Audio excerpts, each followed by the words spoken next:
Olá, boa tarde a você que está conosco, nos acompanhando aqui pelo Notícias Agrícolas no ar, nosso boletim de fechamento do mercado. Dia negativo para a soja lá na Bolsa, em Chicago, quedas até importantes de mais de 20 pontos nos principais vencimentos. Um movimento que veio meio que na contramão dos demais produtos. Soja, milho e trigo, por exemplo, tiveram dias positivos por lá.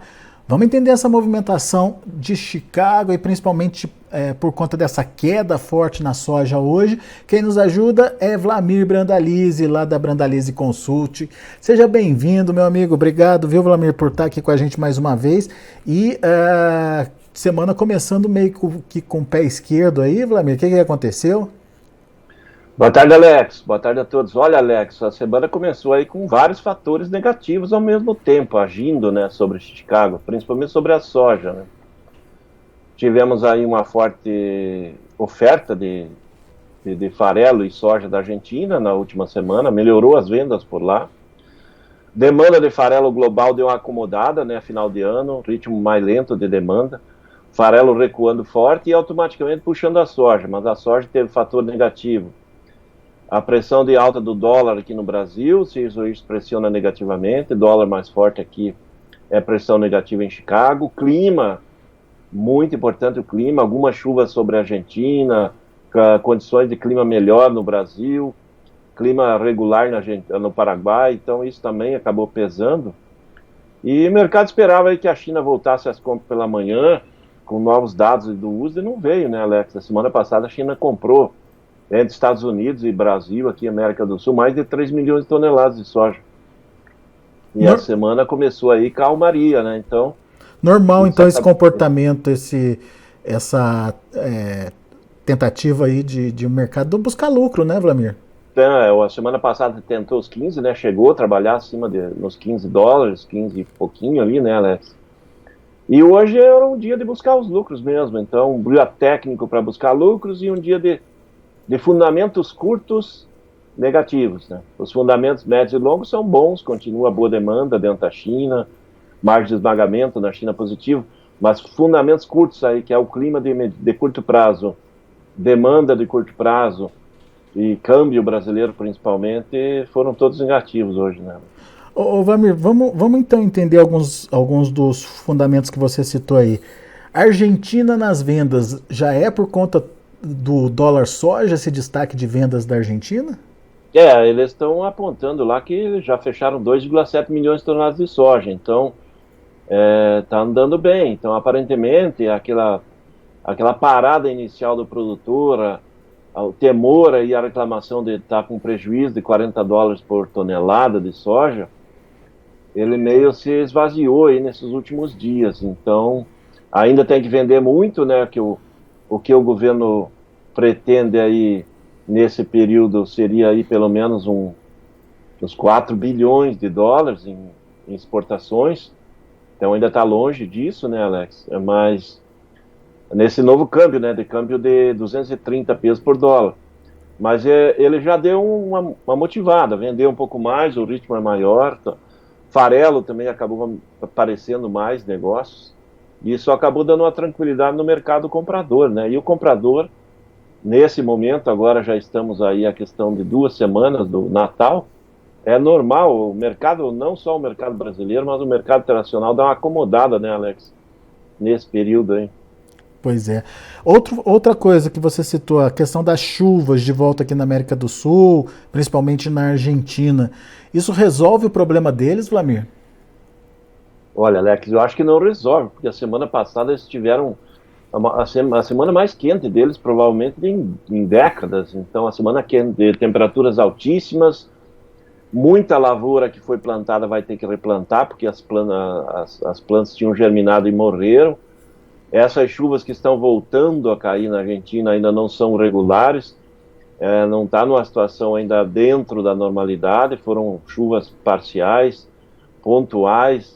É uma situação ainda não está boa, não. A situação hoje, eu acredito que a Argentina tem perdas importantes já na safra, mas essas perdas ainda não apareceram. Hoje ela acabou pesando porque aparecem chuvas, né? Teve chuvas na província de Buenos Aires, algumas chuvas não muito grandes, mas teve.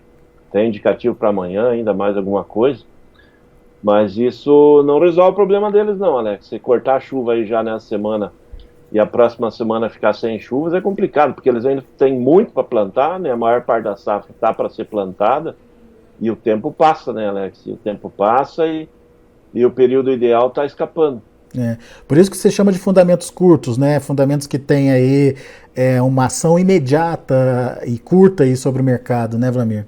Exatamente, são fundamentos curtos porque ele reagiu hoje e pode que amanhã ou depois já não, ele já seja deixado de lado, porque ele não tem uma força de permanecer com apelo de médio e longo prazo. Tem fundamentos que sustente esse mercado ainda acima dos 14 dólares por bushel? Olha, Alex, tem fundamento sim, porque primeiro que nós estamos passando por um ano de aperto muito grande, né? A demanda de soja esse ano vai ser muito maior que a produção. Mesmo que nós vamos entrar num ano que vai ter uma safra maior, provavelmente bem maior, e aí talvez não haja escassez de soja, mas o que a gente vê é que a demanda segue aquecida, a China vai continuar puxando muita demanda, está voltando a recuperar o plantel de suínos, o avanço na demanda de ovos. O principal fator é que a margem de esmagamento na China ela é positiva, o farelo e o óleo estão dando margem aí para a indústria, então a indústria não está carregando prejuízos, com soja entre 14,5 e 15 dólares o bushel. Então esse é um bom sinal, né, Alex? Porque o maior comprador mundial consegue levar a soja entre 14,5 e 15 dólares e trabalhar com margem positiva no esmagamento. Aí é um fundamento de médio e longo prazo bom, né? É ao contrário do que o clima, né? O clima do momento, se cortou a chuva aí nos próximos dias, é um fundamento curto. O dólar, que hoje está em alta e é negativo, amanhã, se o dólar cair, ele acaba sendo positivo. Então, esses são os fundamentos curtos e os fundamentos médios e longos que eu acredito que são bons também para 2023, né, Alex? Boa, Vlamir. Muito bom. Ô, Vlamir, vamos entender um pouquinho do que está acontecendo no Brasil. Brasil fechando o ano com números impressionantes aí para o complexo soja, né?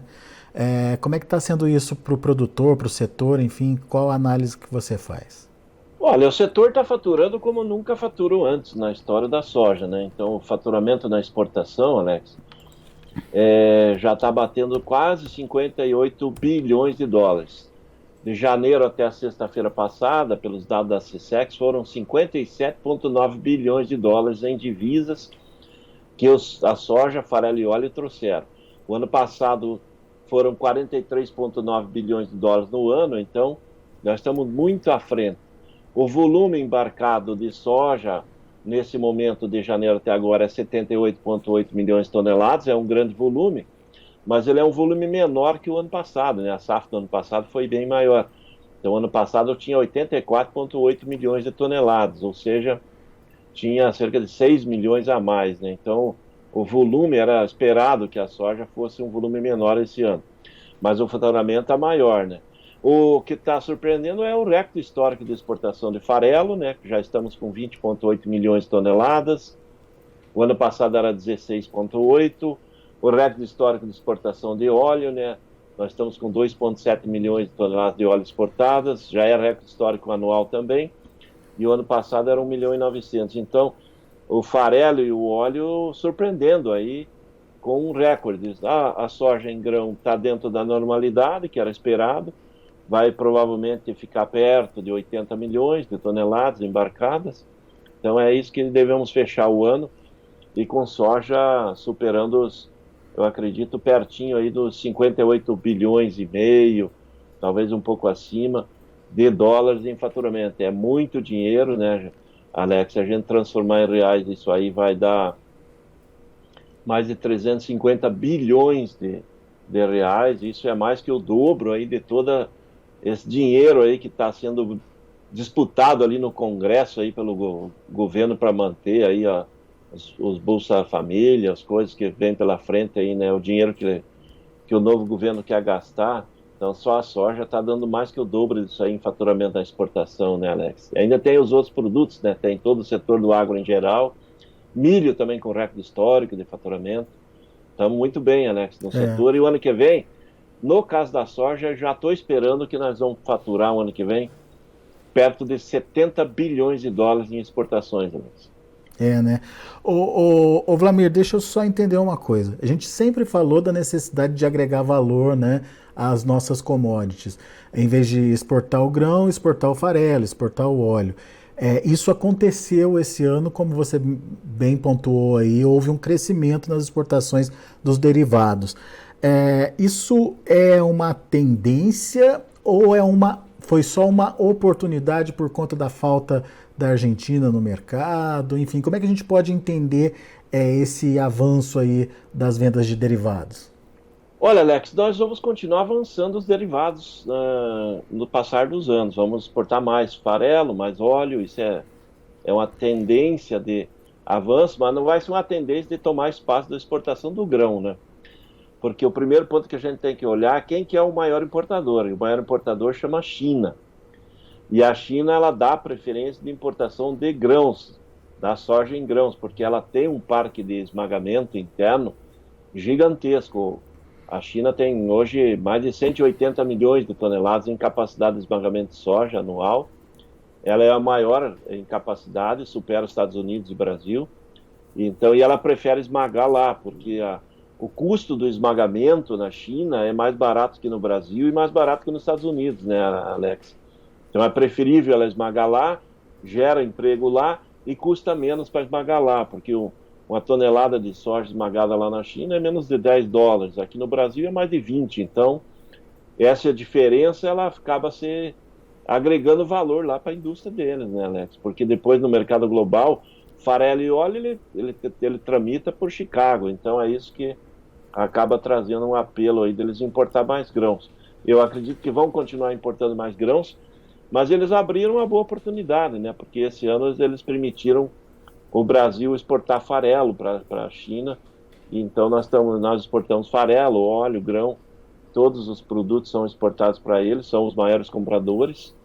E é um bom sinal, né, Alex? Mas não acredito que nós vamos transformar todo o grão e exportar farelo e óleo no futuro próximo, não. Eu acho que os chineses não vão mudar a estratégia deles, vão continuar comprando a maior parte em grão mesmo.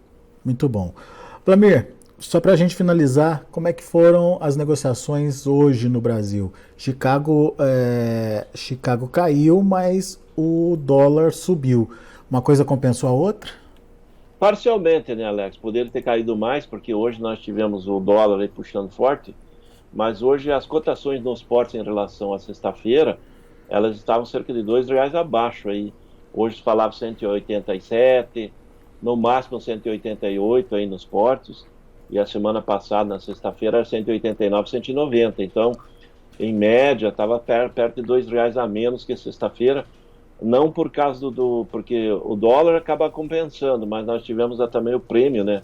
Semana passada o prêmio andava 170, 180 acima de Chicago, e hoje ele estava na faixa de 140. Então, além de Chicago cair, o prêmio também caiu. Então, isso acabou tirando o valor da soja. Hoje nós tivemos queda da soja em dólar e também queda dela em reais. Nos dois lados ela perdeu. No balcão, ao produtor aí pelo Brasil afora, ele teve estável em relação à sexta-feira. Mas é provável que amanhã o balcão entregue um pouco pela essa condição de porto. Hoje está mais barato, né? Porque o balcão normalmente reflete o dia anterior, né? Quer dizer, semana passada o produtor até participou mais um pouquinho, essa semana começando aí de olho nas oportunidades que ainda não vieram, certo? Exatamente. Se o dólar continuar subindo amanhã, talvez amanhã compense e o mercado suba em Chicago, suba aqui nos portos com o apoio do dólar. E essa queda forte que nós tivemos da soja hoje em Chicago, ela provavelmente não continua amanhã. Amanhã é possível que até o mercado reverta um pouco, porque acabou caindo mais de 20 pontos, né, Alex? Então, caiu bem, né? Ele não tem essa tendência de cair constantemente, né? É isso aí. Vamos ficar de olho nesse mercado então. Vlamir Brandalize, muito obrigado, viu, mais uma vez pela sua participação. Sempre bom te ouvir. Volte sempre. É isso aí, Alex. Um abraço a todos e boa semana a todos. Valeu, Vlamir. Para você também.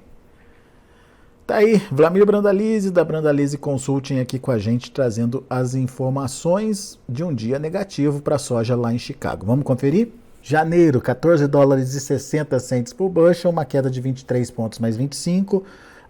Para março, 14 dólares e 65 centes por bushel, caindo 22 pontos mais 75. Para maio, 14 dólares e 70 centes por bushel, 22 pontos mais 75 de queda também. E o julho, 14 dólares e 74 centes por bushel, uma queda de 22 pontos mais 25.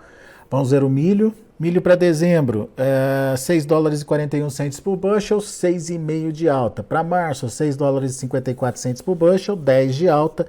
Maio, 6,54 também, com alta de 8 pontos mais 75. E o julho fechou a 6 dólares e 48 centes por bushel, 7,5 de elevação.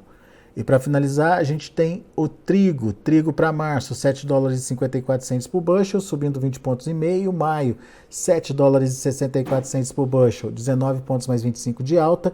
E o julho, 7 dólares e 67 centes por bushel, subindo 18 pontos e meio. São os números de hoje, já de fechamento do mercado lá na Bolsa de Chicago. A gente fica por aqui. Agradeço a sua atenção e a sua audiência. Continue com a gente.